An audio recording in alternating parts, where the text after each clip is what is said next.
All right, we'll be starting in about 1 minute. So I might just run everyone here through some housekeeping to start off with. Firstly, I'd like to begin by acknowledging the traditional owners of the land on which we're currently on, the Yagara and Turrbal people, as well as the traditional owners of the lands on which you are all joining us from on Zoom. I pay my respects to elders past and present. Sovereignty has never been ceded. It always was and always will be Aboriginal land. I'm so pleased to be here with you tonight for this special discussion of Don Russell's book, Leadership. Firstly, some housekeeping. The bathrooms are inside the shop upstairs. Very importantly, the bar will be open throughout and after the event, so feel free to grab a drink at any time. And if you post on social media tonight, be sure to tag us at Avid Reader and our speakers. Towards the close of the event, so at about 7:15, we will host a quick Q&A. And for those joining us on Zoom, just type your questions into the chat box and our Zoom host will pass it along. So you can purchase copies of Leadership inside at the end. And for those of you on Zoom as well, our host will send through a link where you can also purchase the book. And after the event, we'll have Don in store signing books. So make sure you stick around to say hi. So it's now my pleasure to introduce our conversation partner for tonight, Dr. Anne Tiernan. Anne is a political scientist and policy researcher and is the Managing Director of Constellation Impact Advisory, where she consults regularly to organisations committed to purpose and positive impact. She is also currently co-editor of the Oxford Handbook of Australian Politics. Please join me in welcoming Don and Anne.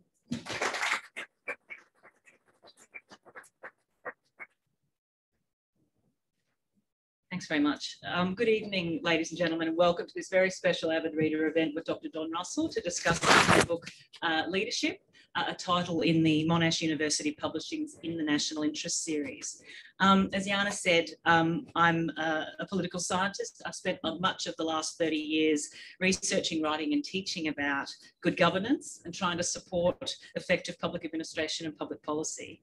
I'd like to begin by acknowledging the Turrbal and Yagara people of Meanjin, the traditional custodians of the land where Avid Reader is located here at West End, and pay respects to elders past and present. I extend that respect to all Aboriginal and Torres Strait Islander people, both here and also in the places where people are zooming in from, and they are coming from a whole variety of places. Look, it's a great pleasure to introduce Dr. Don Russell, who now adds author to the extraordinary achievements across a career that spans the public, private and for-purpose sectors, and which has focused both domestically and globally.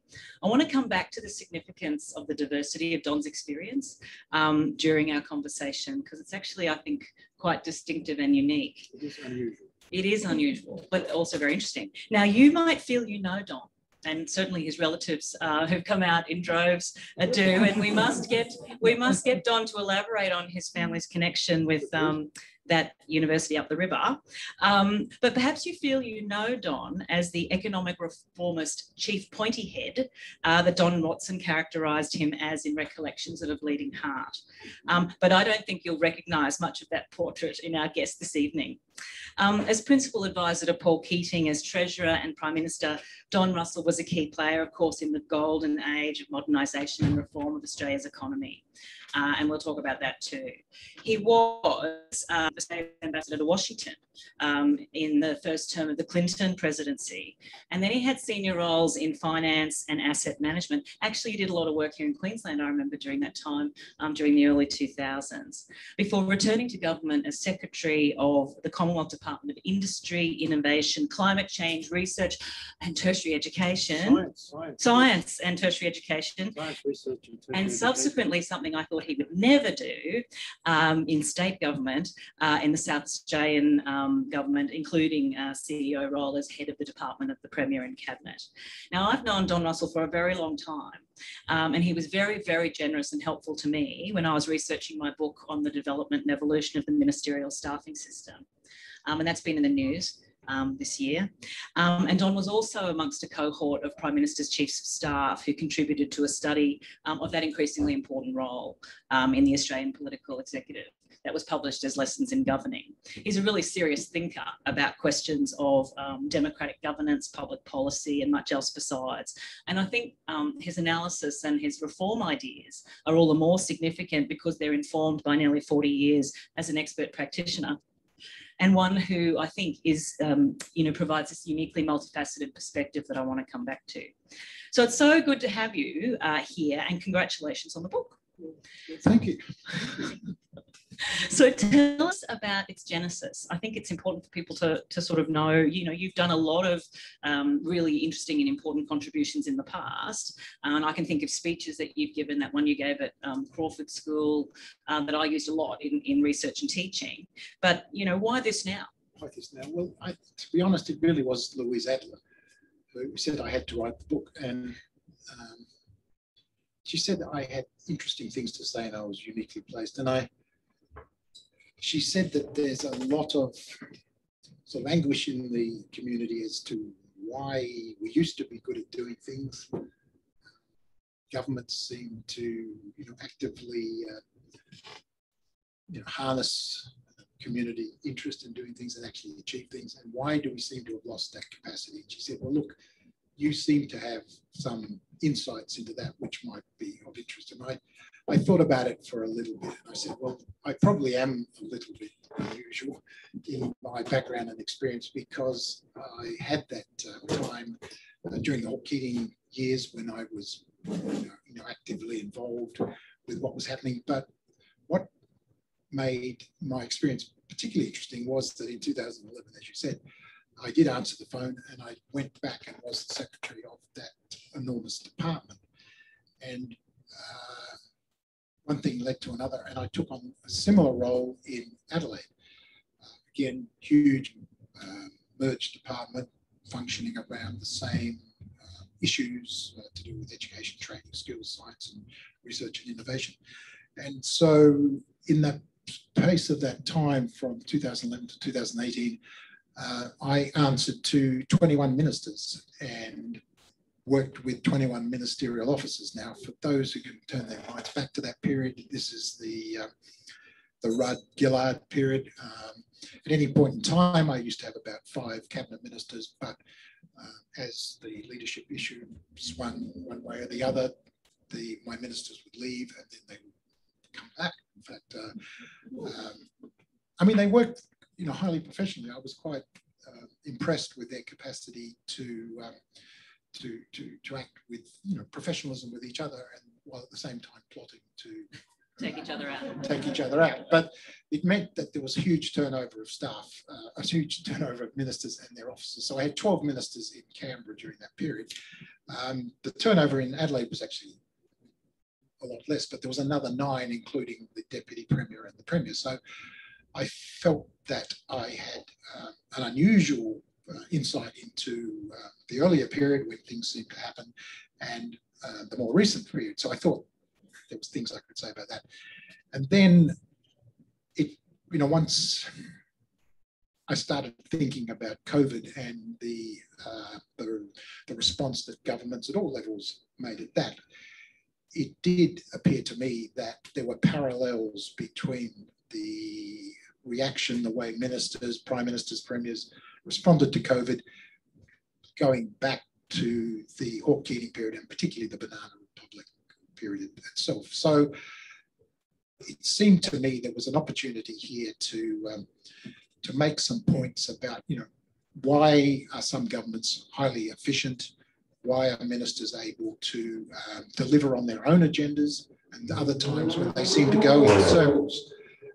So I agreed to write the book, but I didn't fully appreciate that Louise Adler's contribution to all of this is that she would hound me relentlessly over a very short period to deliver on the book. So it was only about 2.5 months that I got to write. So I had to finish the thing in October. And then it just, they didn't release it until the 1st of April. So I wasn't quite sure what was going on. So people will remember that Louise Adler was with Melbourne University Press, and she's now gone to Monash and is the commissioning editor of the In the National Interest series. And I must say, in that way that Julianne Schultz and Ashley Hay do with Griffith Review, it is just uncanny, the prescience, and the things just seem to hit the deck at exactly the right time. I don't know how they do it. It was because, ministerial staff suddenly became particularly interesting through this period. As we predicted they would. And you're right, she anticipated, where the debate was going, as well as, the background notion about why is leadership so lacking in the current environment. So that's why it exists. And and some of the things, you write in an early part of the book that you find it puzzling that building a reputation and a legacy seems to be such a low priority for many politicians. Tell the audience, what is a political legacy and why should it be a higher priority? Well, having been around ministers and governments, it's an awful life. Being a minister, a prime minister, the pressure on you is relentless. A sizable part of the community thinks that you're, had associations with the devil. There's a willingness on large sections of the community to say almost anything awful about you. Your personality will be shredded. You yourself will find yourself in an environment where you're surrounded by enemies, and the pleasant enemies are actually the people who sit across the aisle because you know where they're coming from. They don't like you and they're plotting to get rid of you. The ones that seem to take the real toll on people are your colleagues, because it's a profession where your standing is very much determined by the relationship you have with your colleagues. And you'll find that your colleagues will be working on one level as your close associate and supporter, but at the other time they're plotting to have you sidelined at best or possibly heaved right out of the system. So it takes its toll. I think I actually say in the book that political figures look like the rest of us, look normal, but they're not. They carry scars and they carry risks to their own characters and their own personalities, because if you're in this constant battle, you're constantly stoking, whatever you want to call that part of your brain. For those who believe that the human brain is a combination of a reptilian part and a mammal part, if you spend a lot of your time stimulating the reptilian part, which is the snapping, snarling part, it does over time take its toll. So my thesis was that if people want to put themselves forward and subject themselves to this level of potential malaise, there has to be some purpose to it. At the end of it, I also make the point that all political careers end badly. You've got to be able to answer the question, what was all that about? And if you've got nothing to say other than I was there, I rode around in big cars, I was re-elected many times. But my children and my family don't speak to me. But my children and my family don't speak to me. It is clearly just an indulgence. So that's why I was puzzled. And particularly then, when you look at the ones who actually come out of the process and enjoy the fact that they once were a political leader, the ones who can say that are the ones who actually did things, have a legacy. And the legacy is, as I say in the book, it's an absolute. Most of political life, it's relative. All you have to do is be better than your opponent and you're successful. But to generate a legacy, it's an absolute. You actually have to do something. And there has to be an acknowledgement by the community by and large. And that is what, having observed people, that is what is the basis of a political leader, re-establishing their relationships with their family, with their kids, with their friends. People can understand that it's a taxing, difficult business, and they are willing to accept all the slights that and the disappointments that they've suffered as a result of being associated with you during your political period. But if there's an acknowledged success which is attached to all of that time, this is the dividend that they need to justify to themselves, why on earth do I continue to have anything to do with you? And so it was puzzling to me that if that is the framework in which they're operating, why don't political figures spend more time thinking about what am I doing here?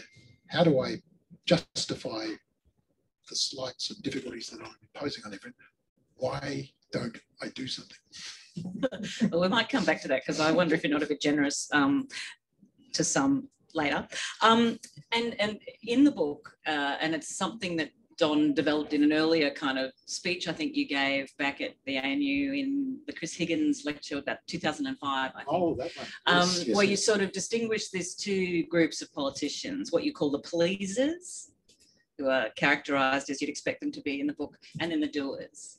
And you know, it's the doers who have more fun, you say. The doers do have more fun because there is an exhilaration in actually doing things and achieving things and being recognised for it. And so in that time that you Yes. were away, Yes. and you left in 1993 to become ambassador to the United States. I did come back in 96. Yes, I'm about to get to that. But you Yes. left in 93 after the sweetest victory of all was achieved. And you came back in 96 to work in the campaign that didn't turn out the way it was expected, or did turn out the way it was expected. As my But friends you are fond came of saying, thank goodness Don came back, otherwise it might have been a debacle. That's right. But you know, in returning to government, you talk about how much changed in that period. Yeah. You know, from 96, say, which might not have been as representative as maybe 93, to 2011, about how much changed in the operating environment. And you know, and so while you think pleasers and doers continue to exist, you do concede there's something that's changed in the environment. Yes. Well, the most obvious thing to me, and this came from my experience with the 21 ministers' offices, premiers' offices and prime ministers' offices, is that the people who staff ministers' offices has changed over the period from the Hawke Keating, particularly in terms of the presence of experienced public servants in ministers' offices. That was the big change. That's not to say there weren't still public servants in ministers' offices. And with that, a much more adversarial attitude from ministerial staff to the public service than there was in the Hawke Keating period, where there was a conscious acceptance or recognition that the public service was an important input into the achievements of ministers. So that adversarial relationship between the ministers' offices and the public service was different. A greater focus, I guess, on polling, more difficulty for ministers in being heard. It's well observed development is that the media structure has changed dramatically from the earlier period. Far fewer professional journalists and many more voices, and much less structure to that, and much greater difficulty for ministers and prime ministers to be heard. And what seems to have gone with that is that the more difficulty that ministers have in being listened to, the greater they seem to want to be reassured that what they were saying would be well received. So this has led to a focus on polling people in advance to get some understanding of what is on their mind, so that they can be sure that when they're talking in a way that seems to resonate with the people.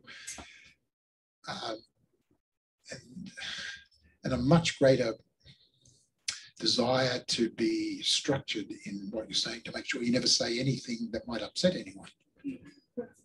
Because, I mean, the pleasers, the reason why I picked the pleasers and the doers is because I tried to get some sort of operational notion about what leads to successful government, because politicians are professionals and they do what they do, and the measure of success is whether they get re-elected. So they all do have in their minds, either at the front of the minds or the back of the minds, some notion about what it is to be a success as a political figure, and then they try and translate that. And so the pleasers believe that if you're nice to the electorate will be nice to you.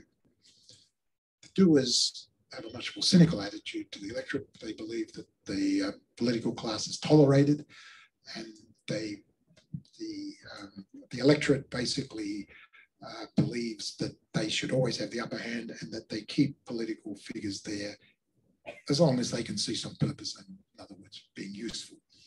So the doers say, well, look, they don't like us, but if we can engage with them and demonstrate to them that we are actually addressing a real problem that they cannot solve, and that we are being useful, they may be reluctant, but they will return us. Whereas the pleasers, even though they think if they constantly, a pleaser will not want to upset anyone and will not want to draw problems to the electorate's attention, because if you say, we've got a problem here, the next question, well, what are you going to do about it? And they know instinctively that doing things can be troublesome, because whenever you do something, you upset somebody. So their instinct is not to draw problems to the electorate's attention, because that sets up so they much prefer to deflect, to not accept the premise of the question. Don't accept the premise of the question. Always appear to be bringing good news, be willing to declare victory if there's ever anything. And, so that was the distinction. Which I mean, a lot of people, since I've written the book, say, yes, I have in my own mind, I have these two divisions. But the reason why I picked this one was because it gave you some basis to try and come to grips with. It was trying to model the behaviour of politicians to actually do, to go about their business. So I'm really interested that you identify these kind of three big shifts in the operating environment, ministerial advisors, the sort of the changing role of secretaries, and this much more kind of adversarial relationship, and then the permanent campaign. I'm interested that you don't mention other pressures and disciplines and constraints on ministers. And just this week, Malcolm Turnbull, of course, and Kevin Rudd described the toxic mix of right-wing politics, media, and vested interests. Now, Don, you had climate change in your portfolio. You dealt with the withdrawal of GMH from South Australia and the closure of that during your time with Jay Weatherill. You must have seen those influences too, right? Are Kevin and Malcolm catastrophising, or what do you think? Well, look, I don't want to attribute motives or get into people's heads, but you sort of feel that somewhere lurking in there is the notion that the reason I'm no longer Prime Minister wasn't my fault, it was Rupert's fault. And the thing is that the media is always, Rupert's been around. Rupert is really, really old. He is. And he was not a particularly signed on supporter of governments back in the 80s.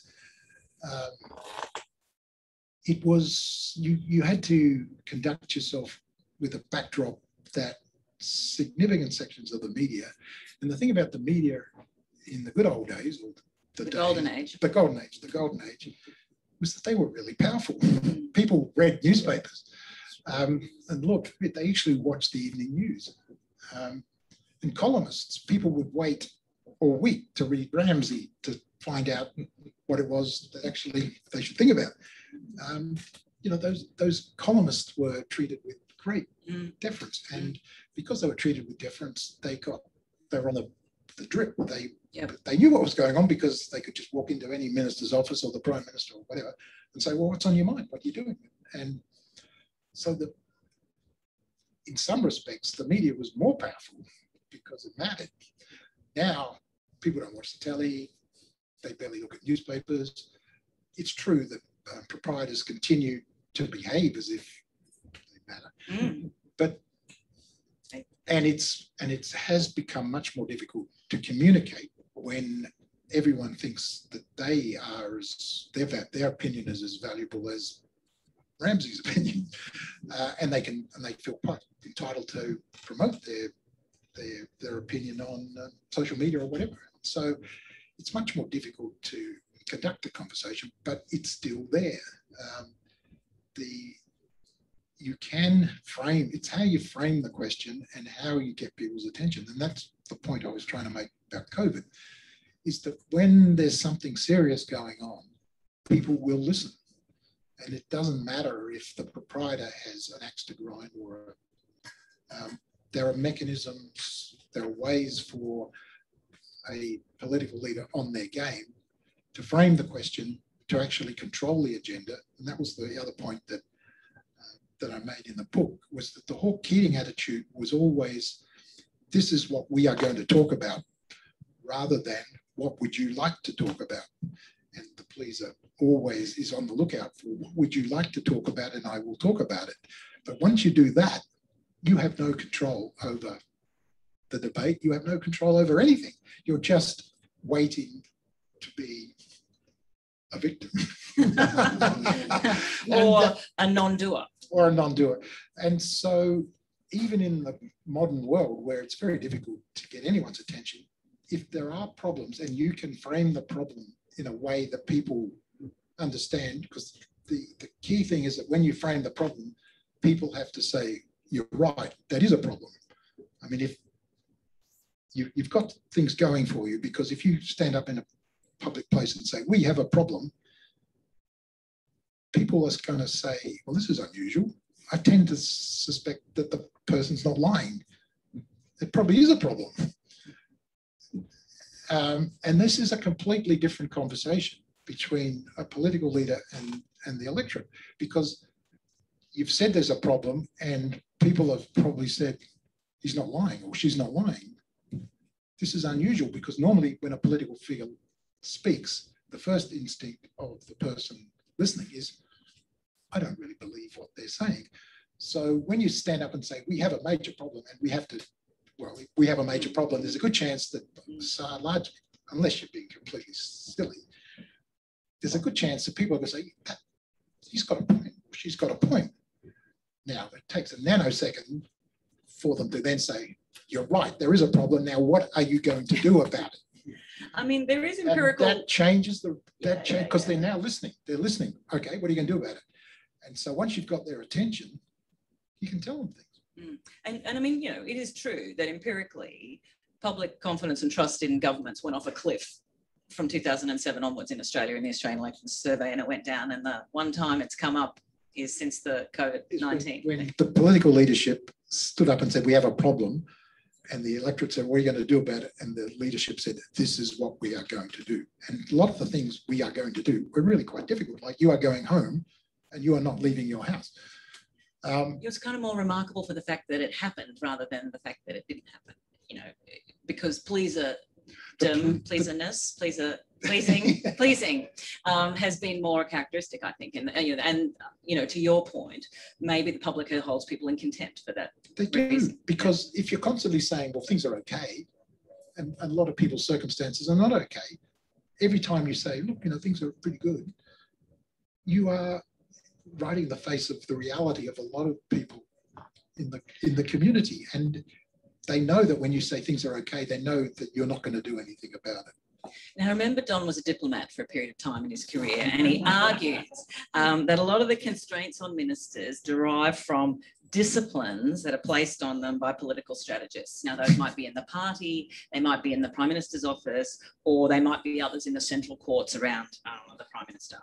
But some of those tensions were evident in the Keating years too, Don. You know, what's different now? So, you know, Captain Wacky, you know, Gary Gray, there are tensions around the campaign and the polling and what people ought to be doing. What's different now?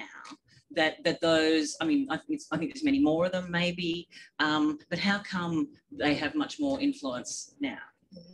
Well, I think there are more people around ministers who see themselves with a special skill of interpreting the polls. Yeah. There are fewer policy people around ministers, and there are fewer political figures who think that the debate, the political debate, will be centred on a debate about policy. They're much more inclined to work through what it is that people support and then try and skew whatever they are to doing that. So and I make the point of the book that, you know, before I was probably more binary than I probably should, that it's more of a continuum. Yeah. And I did observe amongst my 21 ministers that there were doers in that lot who were constrained because the pleasers have now used polling, they've weaponized polling to enforce their view of things, because including about who should be the leader. Including who should be the leader, which is, you know, anyway. I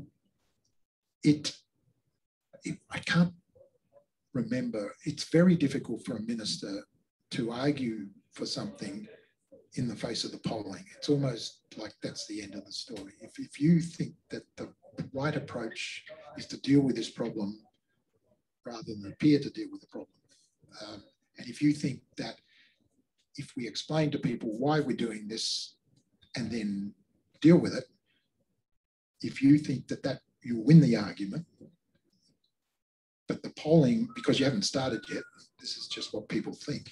If the polling says that what you're proposing is unpopular, only 33% support you, 60% are against it. There's always about 30% who don't know, but and that will usually be the end of the debate. You don't have the option of saying, well, look, hang on a minute, this problem is not going to go away. We are going to be held accountable for it. If we just duck it and announce, you know, 3 initiatives, each costing $7 million, which appear to address the issue, but in fact do nothing, the problem will be back even more in, and we need to actually start the dialogue with the public and win it. And you go into this, you know, at some length in the book. Listen, in terms of the changes, though, you know, if we take your 3 operating changes in the environment, you know, seriously, ministers themselves are responsible for 2 out of 3 of those, right? In my book, yes. You know, I've argued for a long time, including in the commission paper for the APS review on relationships between ministers and their staff, that ministers themselves are the missing link of public sector reform, and they stubbornly, actually, they aggressively refuse to engage with reforms. And you cite at length the Thodey review of the Australian Public Service in 2019. That was commissioned by Turnbull, but that Morrison responded to. You know, and either they don't accept your diagnosis of what's wrong, and they don't accept that the costs of the arrangements that they've got, and witness the, you know, the Brittany Higgins matter and the extent to which, you know, and quite aside from the ethics and the criminality of the alleged criminality of that, quite aside from anything else, this has been all that has been talked about. Now the staff have become the management problem that we knew they would become. And, you know, governments have to spend all their time thinking about that. So if the costs outweigh the benefits, why will they not reform? I try, in some respects, my book is a self-help manual for aspiring political leaders who want to have something to show for it and will be able to return to a normal life after the scarring. And the self-help notion is that, and I use Bob Hawke as the example. You do, yeah. And that's the message that I really try to get across, is because it's the Prime Minister or the Premier who sets the terms of the relationship between the public service and, yeah. I mean, it really is the Prime Minister sets the rules. That's right. And the Prime Minister has enormous discretion about how the rules. I mean, the Prime Minister is the rules. I mean, yeah, the Prime Minister is the rules. Yes. And I think we have to ask ourselves, and it was a terrific article last week in the Financial Times kind of quoting, because, you know, very similar things going on in the UK, very, you know, at the moment. But, you know, I think it was Bob Kerslake, who was the head of the civil service in the UK, was kind of cited saying, you know, if prime ministers don't respect conventions and if they don't respect the rules, then is it enough to have them as the ultimate arbiter? Well, of the rules? that's our system. We've got checks and balances in our system. It's not quite as crazy as the Brits, where they do come pretty close to electing George III. For those with an American background, I mean, democracy is not electing George III. I mean, the Americans are all brought up on that, and it's true. And we do not elect George III, but we have a constrained George III. We have the Senate, and we have the states. But Don talks about this in the book too, the fusion of the legislature and the executive in our system. Yeah. The penny dropped with me when Keating became Prime Minister, and we went straight into a budget process, and the official came over from PMNC in the department and said, look, we need to know what figure to write in for the Prime Minister's pot of money. I said, well, what's that? He said, well, the Prime Minister needs funding so that, you know, if they go to Vanuatu, they can do this, or if they go here, they can do that. It's a pot of money that the Prime Minister it's made available to the Prime Minister. And I said, oh, well, that's interesting. Are you horrified by this after? Well, no, I mean, having, you know, been the key figure in making sure that the government lived within its means, I said, well, does the Department of Finance have a view about this or something like that? And they said, no, what the Prime Minister wants, the Prime Minister gets. I said, oh, well, what was the last figure that Bob Hawke had? And they said 30 million. I said, well, that's the figure we'll have. And then I said, don't tell the rest of the office. That's when I realised that the Prime Minister sets the rules. Yeah, but they're really, I mean, you know, I think there's a real dilemma there that it's worth kind of thinking about. Well, look, I mean, that's why I use Bob as the examples, because there was really good governance during that period. And it was always puzzling to me whether this was just Bob being lucky. He just, I mean, Bob was extraordinarily lucky as a human being. His luck ran out in the end, but was it just luck and the fact that he became leader of the opposition on the first day of the campaign, so he had no staff. So it did sort of niggle at me that the reason why he had Graham Evans as his chief of staff is because he didn't have any staff, and someone said, well, you've got to have someone leading your office, and someone said, oh, Graham's pretty good, and he said, oh, okay. You met Graham in Washington. But when I wanted to get to the bottom of this, so I did speak to Graham a number of times, and he said he did that because this is 1980, so Hawke is just a backbencher at this stage, and he visits Washington, and Graham is posted to the embassy there, and he's clearly the ambassador says, look, we've got this interesting backbencher coming through. Why don't you take him aside and show him useful things? Anyway, it must have gone so well that Bob said, you know, raised with him, well, look, you know, and he's a backbencher. He said he's only been there for 5 minutes. And he says, look, if I ever become Prime Minister, what would you think about, you know, sort of heading up my office? You know, I mean, not, you know, no promises, just, you know, what. And Graham wasn't quite sure what the right answer to that was, because, you know, he had relationships with John Stone, and you know, this is Fraser, the Prime Minister, and, you know, playing footsie with a backbencher who may at some stage become the leader of the opposition, who may then become Prime Minister. He thought might be career limiting if he engaged too much. But clearly at that stage, Hawke was already thinking about, how do I run a government?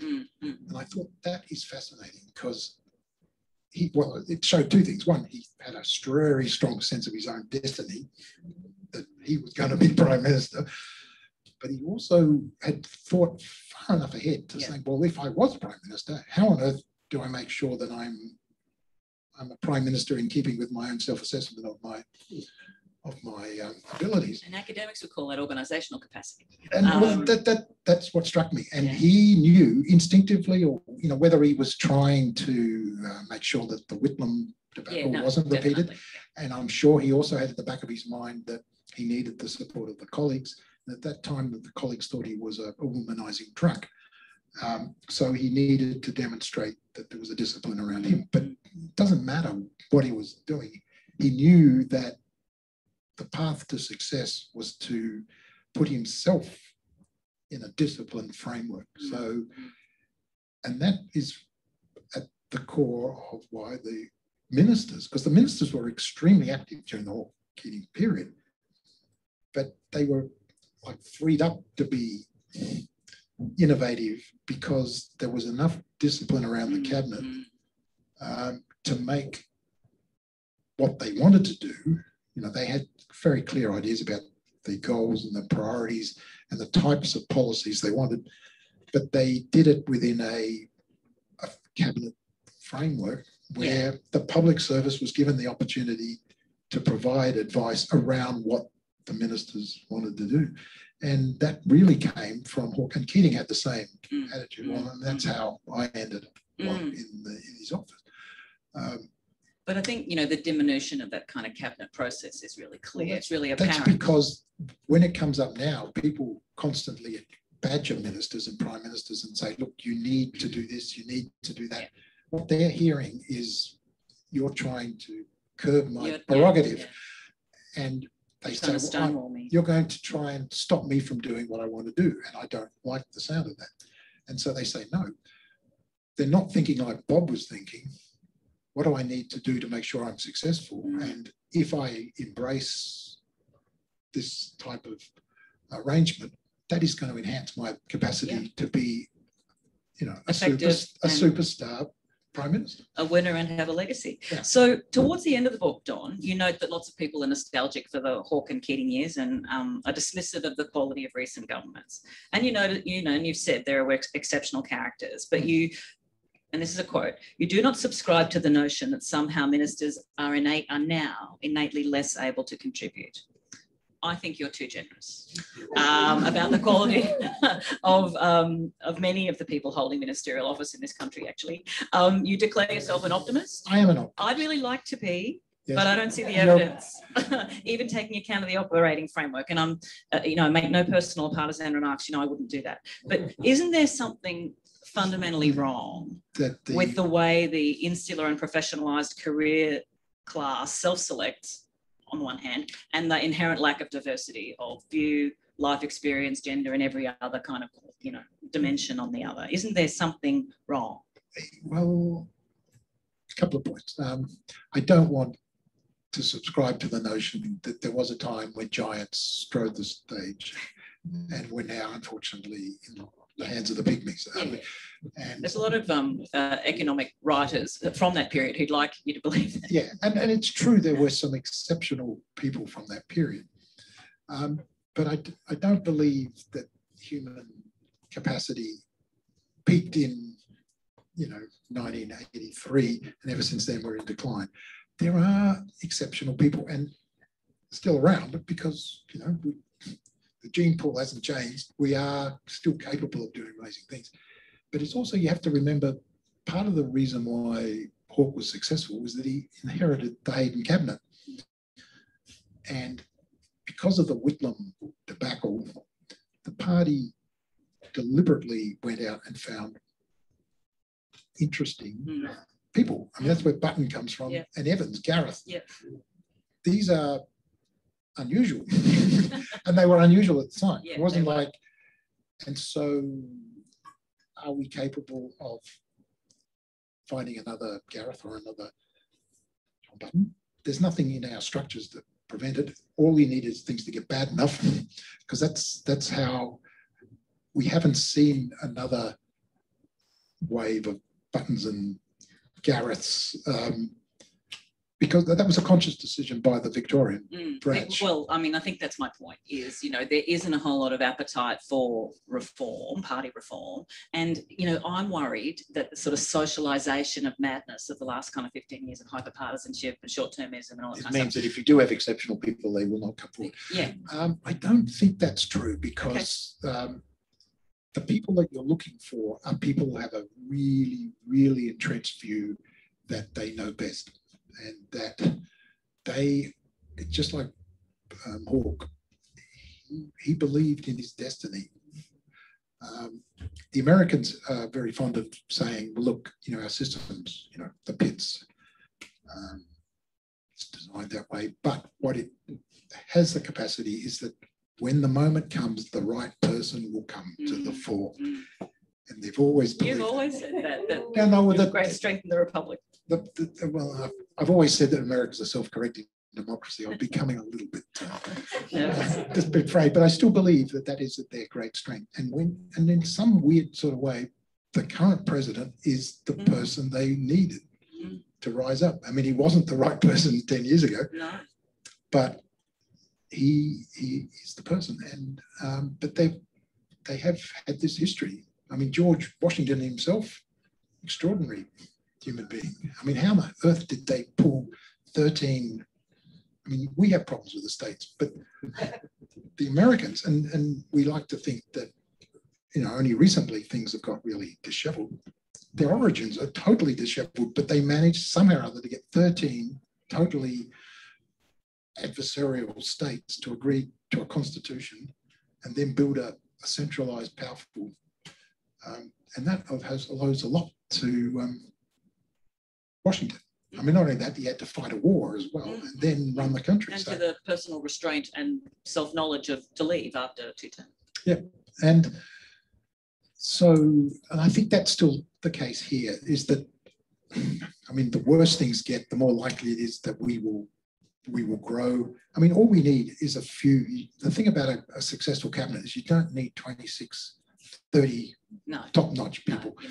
I mean, if you've got 5 really smart people focused and know what they're doing, that's a pretty good cabinet. You can operate with, when you get down to 2 competent people, you're starting to get, I mean, you need a prime minister and you need a treasurer. You really need 3. You need someone to Even at the state level, they say you need 3. You need 3 because you need someone to say, hang on, that's stupid. Yeah, okay, well, I don't know. But you just need someone to say, look, I can do better than this. This is my destiny. I am going to step up and I will. And the thing is that I'm sure success will breed success. I'm just worried that when there are no consequences, that something has changed. So we're going to have some. Part of the reason why I wrote the book is that I do feel some obligation to change the way politics is practiced. Yeah, and I think that was sort of essentially my question is, you know, do we have to think about this as a sort of an aberrant lost generation, and that we need to, you know, think about what becomes self-correcting if you know, people are really motivated by recent experience to kind of come in, but it's pretty hard to penetrate that career structure. Well, I think success, I mean, we're beginning to get the notion into politicians' heads is authenticity is a good thing. So all of this, in other words, why don't you go out and portray yourself as authentic? I mean, that was the Trump line, is the look, this guy is so unpleasant and difficult, but he's really authentic. I mean, we know exactly where we stand with him. So the authentic thing, I think, is already beginning, and people are beginning to think, well, look, if I repeat the same 5 talking points all the time, that doesn't really work because people don't want to listen. No, it's really very boring. Yeah. Now we're going to take some questions. I mean, Don elaborates a lot of these examples in really interesting ways in the book, including a couple of really, you know, I think effective, you know, meditations on things like superannuation and clean energy reform and so on. We'll take some questions now because Jan's going to take the microphone. Thank you. First, we could just put our hands together for Don and Anne.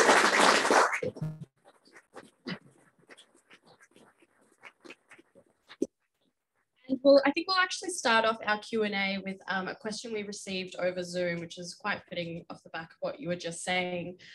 And that question's from Dawn, and they ask, do you think Trump's reign has forever changed leadership on some levels? Will we inevitably see now mini-me's coming up through the ranks? Well, I think the answer to that is yes. We already see people who think they've learned the lesson, the strength behind Trump, and they think that they can repeat it. Trump had aspects to him which are relatively unique. The thing about him was that he was authentic. The thing about the followers on, they're not authentic. They're people who say, well, look, Trump has the magic formula for success. I will follow that. But people aren't silly. They can spot the difference between the dinky-die real Trump and the person who thinks he knows what Trump was all about and is basically aping it. Because he still does. He has this extraordinary capacity to hold like 5 different strongly held views, all of which are internally inconsistent. And so he has the capacity to leaven some of his positions, which to a certain group of people makes him not only authentic, but sort of appealing.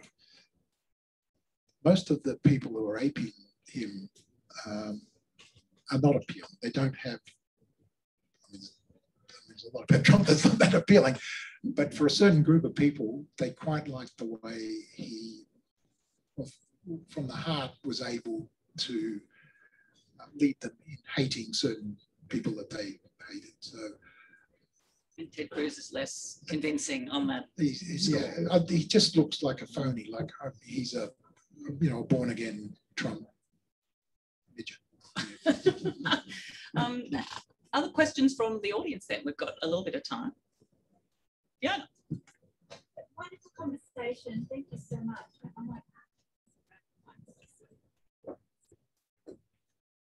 Thank you, Anne and Don. That was just fascinating. I've just finished Kate Ellis's book, Sex, Lies and Question Time, which, like your book, very, very timely. And the chapter that jumped out of that book for me was on rumours. And she describes it as the weaponisation of rumours, mostly against women. So you've got someone like Natasha Stott-Despoja, who's a mother of 2 small children. She's, also in more than a full-time job in politics, but she's also supposed to be having an affair. And like the use of rumours is quite extraordinary, and that's what jumped out at me. So it's women as whores in politics. So if you're there, you can't just be a successful politician, you also have to be having something on the side as well. And I wonder whether, has that changed? Have you seen a change of the weaponisation of rumours over your period? Well, the savagery around Parliament House has always been savage. I mean, it's and it's not that it's become difficult for women. It's been that way for a long time. I mean, how Carmen Lawrence was treated was extraordinary, really, when you think about it. Ros Kelly. I mean, it's always been the view that you can say almost anything about a politician, but for some reason we feel that you can say everything. Anything that you say about a woman is fair game, and that is, I think, really structural, fundamental problem. And I don't think that's changed. What I think has changed is that there are now so many more avenues for rumours to see that, what would go for conversation at Aussies. You better tell people what Aussies is. It's a coffee shop. It's a coffee shop in the executive wing of the Parliament, but it's because the new Parliament House has the press gallery on the top. We're unusual in that we have the executive of the Commonwealth of Australia, the ministers in the Parliament. That's unusual. And then we put the press gallery sitting on top of them, and then we gave the press gallery access. Really, it's become limited. But in the old days, the press used to just wander through all the ministers' offices. Anyway, Aussies, it's actually Oswaldo. It was Hawke's Batman who. There was a changing of the guard, and he opened the cafe in the new Parliament House. Over time, it morphed into Aussies because no one knew who Oswaldo was. But it's where you can go and have a coffee, and there's a good chance you'll meet a journo. clearinghouse of gossip. And if you want to go and be seen to be talking to someone, that's where you would go, so that you could generate gossip, whatever. But so the conversation there would be as savage and as horrible as it is now. But there are more ways of it can be amplified and conceivably distributed across, not 10 people at Aussies, but 100,000 people, and that is very difficult to deal with. I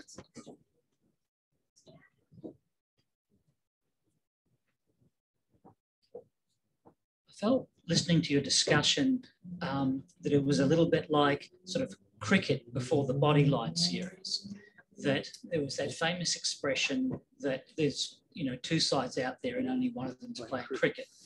And my reflection on that is that everything you've said seems to belong to a pastime. I'm not being critical, it's been a fascinating discussion.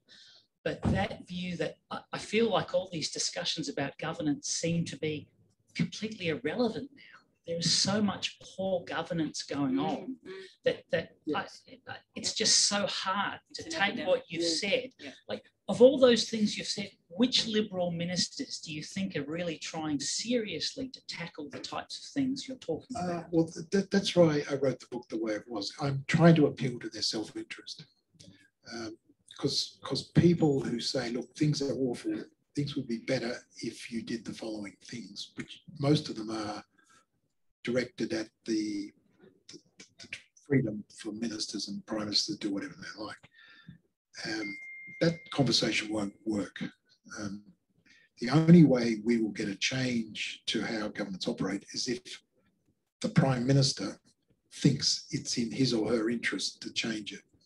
And that's why I was using Bob Hawke as the example, because he could have embraced the general approach that Whitlam had, but he thought through, and that would have been the freewheeling equivalent of what, I mean, if Hawke had just adopted the Whitlam approach to government, which was to have increasingly powerful ministerial advisors with an adversarial attitude to the public service, you would not have seen the golden years. But Hawke, he did it not because, and this is why I was so interested in talking to Graham, he didn't do it because he thought that was the right thing and he wanted to take cricket back to cricket.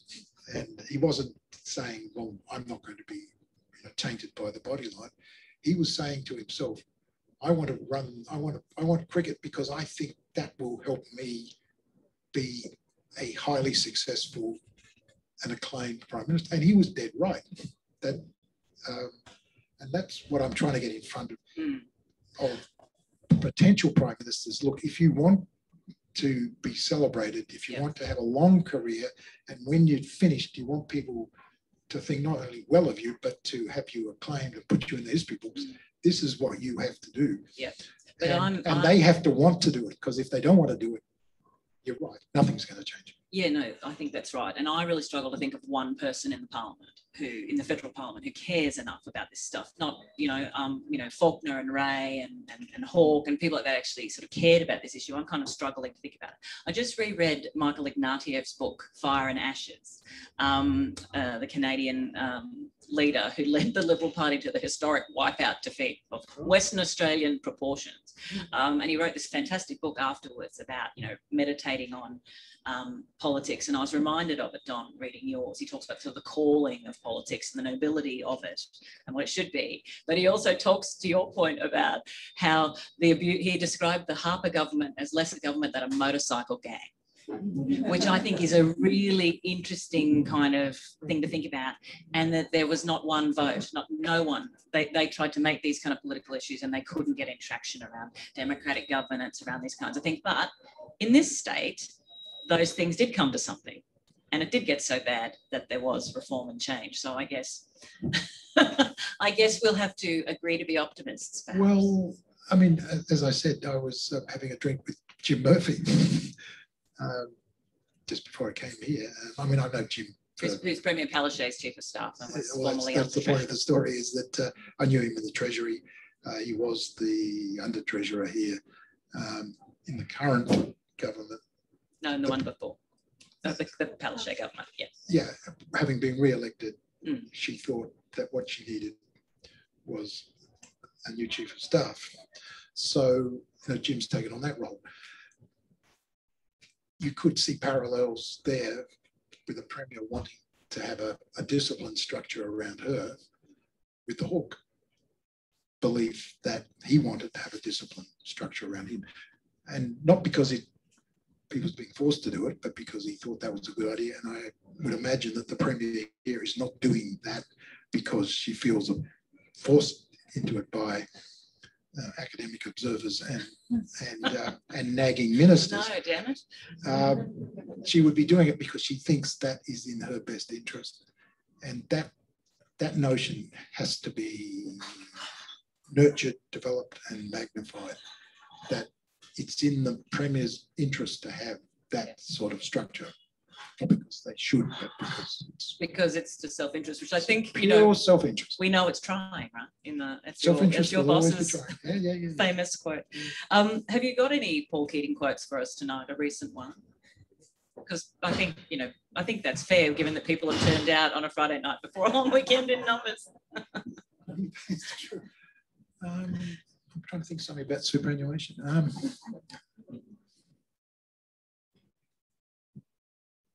What would he?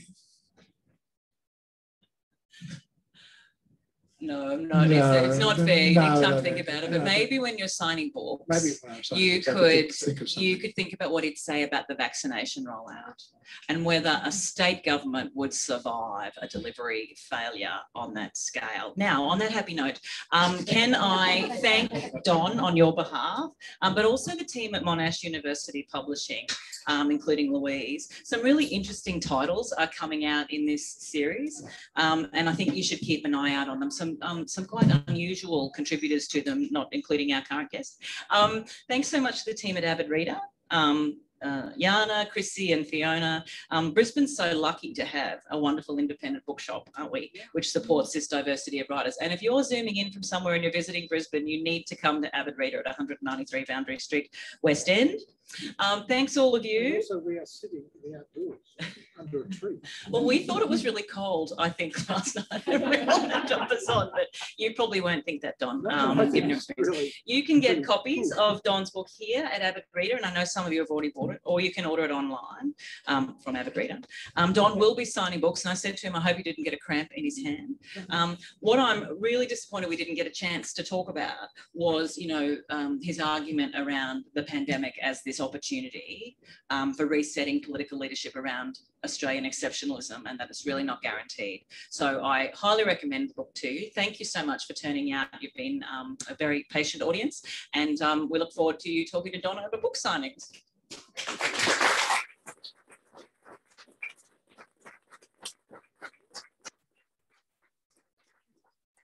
Don will be going into the tables. Yes, Don will be inside, so feel free to jump in, go grab your copy, and Don will be towards the front of the store. The bar is also still open as well.